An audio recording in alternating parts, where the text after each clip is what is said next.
T V തുറന്നാൽ 10 ചാനലിൽ 10 തരം വാർത്ത. മെയിൻ ചാനലുകളിൽ ഒരു 50% പോലും വിശ്വസിക്കാൻ പറ്റത്തില്ല. വിശ്വസിക്കാൻ പോലും പറ്റാത്ത വാർത്തകളാണ് നമുക്കിപ്പോൾ വന്നുകൊണ്ടിരിക്കുന്നത്. Hi, welcome to DP south story. ലോകത്ത് ഏറ്റവും കൂടുതൽ ഫേക്ക് ന്യൂസ് സ്പ്രെഡ് ചെയ്യുന്നത് ഇന്ത്യയിലാണ്.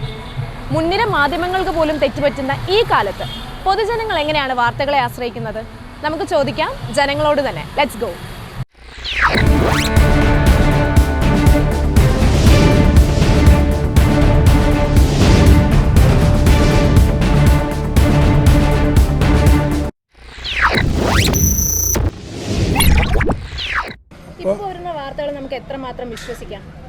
അതായത് രാവിലെ ഇനി വല്ലപ്പോഴും വീട്ടിലുണ്ട് ടി വി തുറന്നാൽ 10 ചാനലിൽ 10 തരം വാർത്ത. ഒരേ വാർത്ത 10 തരമായിട്ടാണ് നമ്മളെ കാണിക്കുന്നത്. അതിലേത് നമ്മൾ വിശ്വസിക്കും?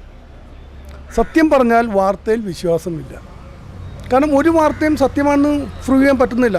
ഇപ്പോൾ ഇടയ്ക്കൊരു ചർച്ച വെക്കാറുണ്ട്. ഈ ചർച്ചയുടെ പര്യവസാനം ഇന്നേ വരെ ഒരു ചാനലുകാരും കാണിച്ചിട്ടില്ല.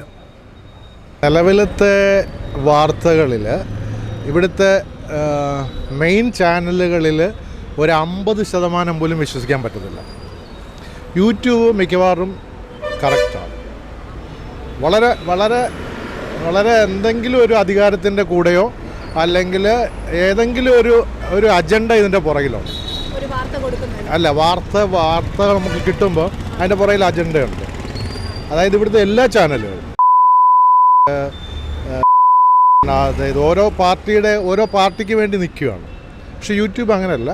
കുറച്ച് ചെറുപ്പക്കാർ വളരെ വളരെ കാരണം അവർക്ക് കൂടുതൽ വ്യൂവേഴ്സ് വേണം.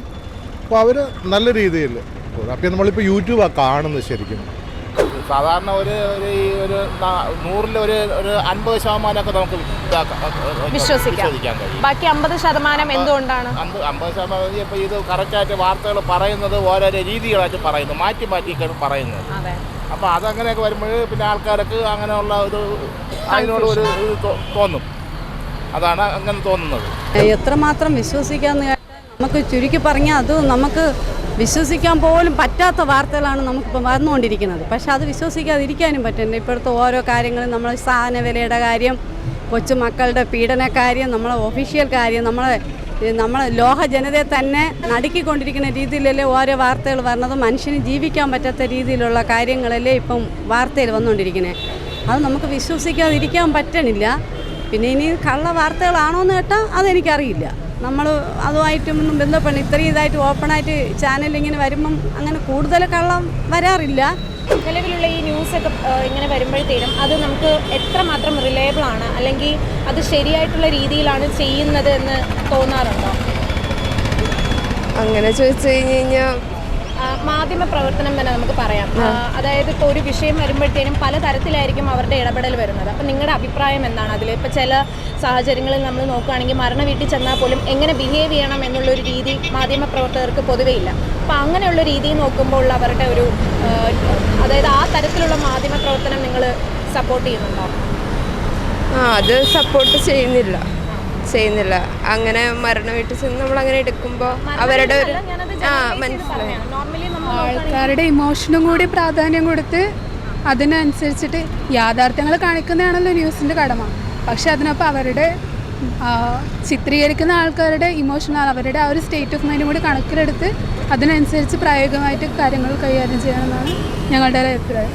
പ്രവർത്തനം എന്ന് പറയുമ്പോൾ വളരെ നല്ലൊരു പ്രവർത്തനമാണ്. കാര്യം എന്ന് പറഞ്ഞാൽ മാധ്യമ പ്രവർത്തകരാണ് ഈ രാഷ്ട്രീയക്കാരുടെയും ഈ മറ്റുള്ള എല്ലാ മേഖലയിലുള്ള എല്ലാ പിന്നെ മോശമായ കാര്യങ്ങളും നല്ല കാര്യമായാലും ഏത് കാര്യം മാധ്യമപ്രവർത്തകരാണ് അവർ പ്രാധാന്യമായിട്ട് കൊണ്ടുവരുന്നത്.